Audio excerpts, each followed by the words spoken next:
या ऑलिम्पिक खेळांमध्ये आपल्याला अजून एक लक्षात घेतलं पाहिजे की अनेक नवीन नवीन खेळ सुद्धा बघायला मिळत आहेत। बास्केटबॉलचा खेळ आपल्या सर्वांना माहिती आहे, पण 3on3 बास्केटबॉल हे आता ऑलिम्पिकमध्ये बरंच प्रचलित झाले, ते बघायला मिळतंय। त्यानंतर ब्रेक डान्स म्हणजेच अगदी बरोबर हे जे नृत्य कला आहे ही सुद्धा ब्रेकिंग म्हणून एक खेळ आहे या ऑलिम्पिक्समध्ये।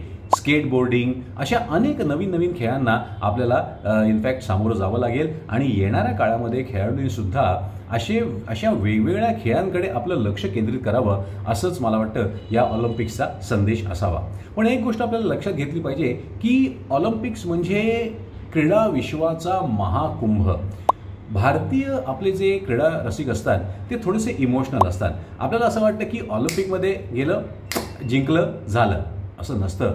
एक लक्षात घेतलं पाहिजे की जगभरातल्या सर्वोत्कृष्ट खेळाडूंचा मेळावा हा ऑलिम्पिक्समध्ये होतो आणि इथे क्वालिफाय करणं हेच खूप मोठं काम असतं असं मला वाटतं। ही कामगिरी खूप मोठी असते आणि कुठलाही खेळाडू ऑलिम्पिकमध्ये क्वालिफाय जरी झाला तरी त्याची पाठ आपल्याला थोपवावी लागेलच, त्याची प्रशंसा करावीच लागेल।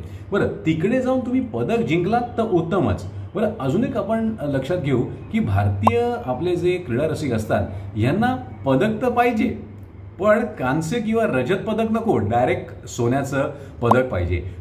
हे समजू शकतो आपण, पण सोन्याचं पदक जिंकणं ही काही सोपी गोष्ट नसते आणि म्हणूनच आपण आपल्या सर्व जे खेळाडू आहेत त्यांना भरपूर प्रोत्साहन देऊ आणि अशी आशा करू की ते पदक आणतील, सोन्याचं असो किंवा रजत असो किंवा कांस्य पदक असो।